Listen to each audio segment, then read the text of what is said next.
മഴ പെയ്ത് വെള്ളം വന്ന് പറമ്പിലും വീടിൻ്റെ അടുത്തുള്ള കണ്ടത്തിലും വെള്ളം നിറഞ്ഞ് നിൽക്കുന്നുണ്ടായിരുന്നു.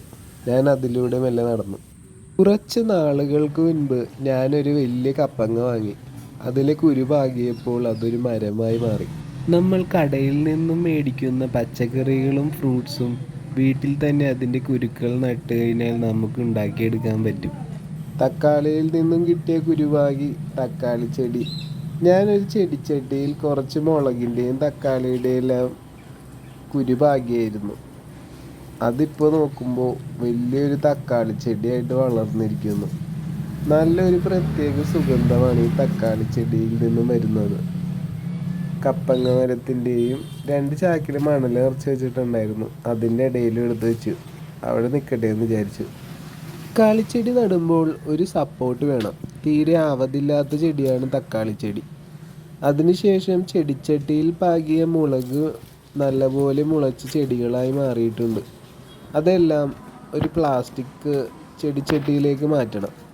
അതിനായിട്ട് ഞാൻ ടെറസിൻ്റെ മുകളിലേക്ക് ഒരു പാത്രത്തിൽ നിറച്ച് വെള്ളവും ചെടിച്ചട്ടിയുമായി കയറി. അവിടെ ഇരുന്ന് മനസ്സമാധാനത്തോടുകൂടി ചെടികൾ പ്ലാന്റ് ചെയ്യാലോ എന്ന് വിചാരിച്ചു. ഞാൻ അതിനു മുമ്പ് നട്ട മുളക് ചെടികളിലും നല്ല പോലെ ഇലകൾ വന്നിട്ടുണ്ട്. അതിലൊരു ചെടി വാടിയിരുന്നേച്ച്. ഞാൻ വെള്ളം ഒഴിച്ചു കൊടുത്തപ്പോൾ നല്ലപോലെ വലുതായി. ചെറിയ പൊടിയായിട്ടാണ് കാണാൻ പറ്റുന്നത്.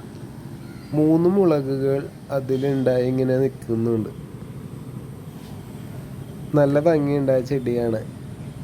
അങ്ങനെ ഞാൻ ഓരോ ചെടി എടുത്ത് ഓരോ പ്ലാസ്റ്റിക് ചെടിച്ചട്ടിയിലും നടാൻ തുടങ്ങി.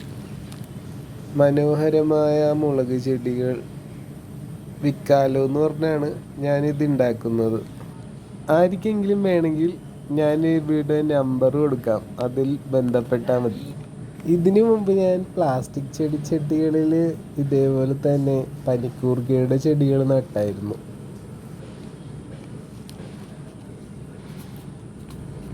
ഏകദേശം ഒരു 20 ഗ്രോ ബാഗുകളിലായിട്ട് ഞാൻ പനിക്കൂർക്കകൾ നല്ലപോലെ പിടിപ്പിച്ചായിരുന്നു.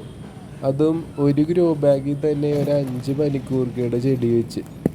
പിന്നെ ഞാൻ അത് കുറച്ച് പേരോടൊക്കെ ചോദിച്ചു, പനിക്കൂർക്കയുടെ ചെടി വേണോ, വിൽക്കാനുണ്ട്, ഒരെണ്ണത്തിന് 100 രൂപ എന്നൊക്കെ പറഞ്ഞ്. അതൊന്നും ആരും മേടിച്ചില്ല. അങ്ങനെ പിന്നെ എനിക്ക് മാർക്കറ്റിൽ കൊണ്ടുപോയി വിൽക്കാനൊരു മടിയൊക്കെ ആയത് കാരണം ഞാനത് അങ്ങനെ വെച്ച് അതവിടെ കിടന്ന് കാട് പിടിച്ച് എല്ലാം ചീത്തയായിപ്പോയി. ഞങ്ങളുടെ വീടിൻ്റെ മുകളിൽ റൂഫ് ഇട്ടപ്പോൾ എല്ലാം താഴത്തോട്ട് ഷിഫ്റ്റ് ചെയ്തു.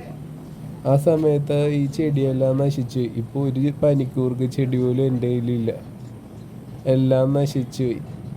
ഇനി എവിടുന്നെങ്കിലും കിട്ടുകയാണെങ്കിൽ രണ്ടാമത് വളർത്തണം അതെല്ലാം. അതേപോലെ തന്നെയാണ് പല കാര്യങ്ങളും. നമ്മുടെ കയ്യിലുള്ള സമയത്ത് നമുക്ക് അതിനോടൊരു ശ്രദ്ധ ഉണ്ടാവില്ല. അത് നഷ്ടപ്പെട്ട് കഴിയുമ്പോൾ പിന്നെ നമ്മൾ അത് തപ്പി നടക്കും. അത് കിട്ടാത്ത വിഷമത്തിലൊക്കെ നടക്കേണ്ടി വരും.